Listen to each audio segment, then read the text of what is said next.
How's it going, guys? My name is Ethan Conley. I'm the founder of Max Barbecue. I figured I'd just get on here and tell you a little bit about myself and where we're located. We're located in northwestern Virginia, about 20 minutes north of Harrisonburg. If you're local to Virginia, you'll know that Harrisonburg is a kind of big college town with JMU residing there. So we get a good amount of traffic up that way, but down here it's a little more local, small time traffic. But you know where we're from, it's the locals, they like to take care of each other. The small business likes to take care of each other. So we've done pretty well. We've set up twice now, and both time have grossed just way more than we were expecting.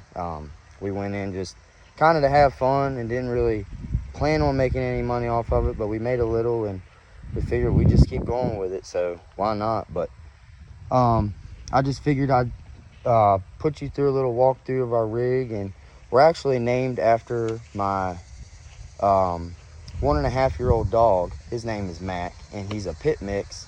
Not quite sure of the breed. My girlfriend knows it, but it just goes over my head when I remember that type of stuff. But it's just me, her, and then him, my little buddy. And then sometimes we have a couple friends that help us out, like on big days. And then my dad, he's always there to help us out with serving, or you know, whenever I have to run some errands for like getting wood, he's there.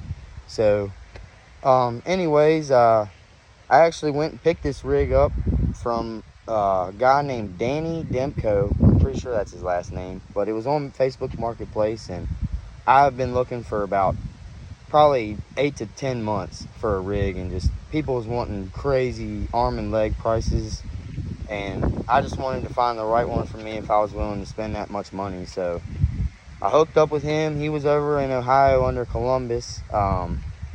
He said this was about, it was either his 4th or 5th pit that he's made, I can't remember, but he does it on the side. I'll take you guys through a walkthrough right now. We're actually smoking some ribs we have a family get together later, and I just figured I'd throw them on the big rig and kind of clean it up. I wiped it down with grapeseed oil, and it's looking pretty decent. So let me take you through a walkthrough here. All right, guys, so here's the rig. So right now we're actually doing some ribs. It's holding just a little under 250, but give y'all a little peek. Those, but yeah, we got plenty of slide out action. We're actually doing some ribs for family get together. They don't look too bad. I think they've been going for about 2-3 hours now. Probably 2, more likely 2. Ouch. Yeah, don't grab that barehanded, by the way. It's pretty hot. But yeah, just we're using our little prep table. It's pretty sweet. You can get these at Walmart. You hook them up to the hose and you got running water. So I mean, that makes it a lot easier when you're prepping meat outside. I was actually got a free load of hickory from the local lumber mill. It was just like end pieces, and these things are sweet, dude. Like pure hickory. We let them sit and dry. I'm making little kindling out of them. They split awesome. But anyways, so my boy Danny in Ohio, when he built this, we got a switch here, and you're probably wondering why there's 2 stacks. So this switch actually has a plate inside the firebox, and when you're done smoking all your meat, you can take that plate that's there, and when you crank that handle down, it actually makes the plate go from horizontal to from vertical to horizontal. And you can take the smoke from going up through the reverse flow and out the one stack. You close that stack and you open that one after flipping the switch, and your smoke just goes straight up and right out of the warming cabinet. And it's pretty sweet if you switch them. Like if I were to flip this switch and start trying to use the cabinet as like the main chamber to heat stuff, this whole thing will hold at about, I'd say about 150. So it's perfect for holding meats.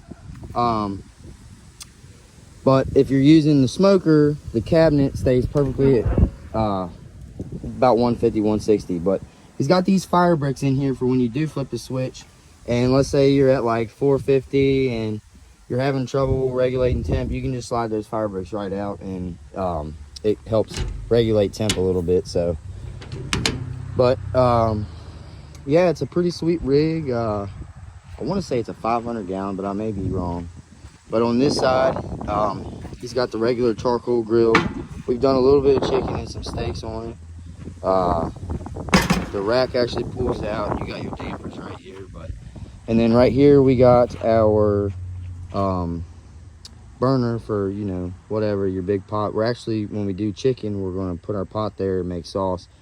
The plans for the rig, since it's a big boat trailer and we got all this space, we're going to take that off, put it on the tongue, and then get 2 of the Meadow Creek chicken cookers with the flipping grates, and we're going to put one here and one there and bolt them up, weld them up, whatever we got to do. But there's the turd we pull it with. It's actually not too bad, honestly. It's got the 3.8 in it, and it's got a maximum load of 3,500 pounds with what I'm geared to. And with the tandem axle and this thing only weighing about 3,100 pounds, it pulls honestly like a dream.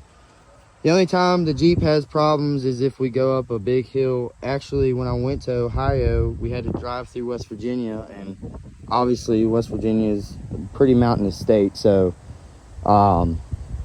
the Jeep didn't like the hills. That's all I'm going to say about that. It was about a 5.5 hour drive, 6 hour drive to there, and to get back home it took us about 8 to 9 hours, and I had to work the next day, but that doesn't matter.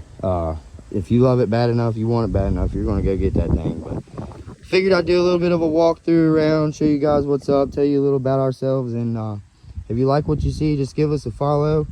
We're supposed to be set up a week from now doing chicken barbecue on the side of the road. I'm going to try to get us a video of that, and just going to keep recording our progress and see where this takes us. So again, just follow, like, and subscribe, and we'll see where we go, man. Yeah.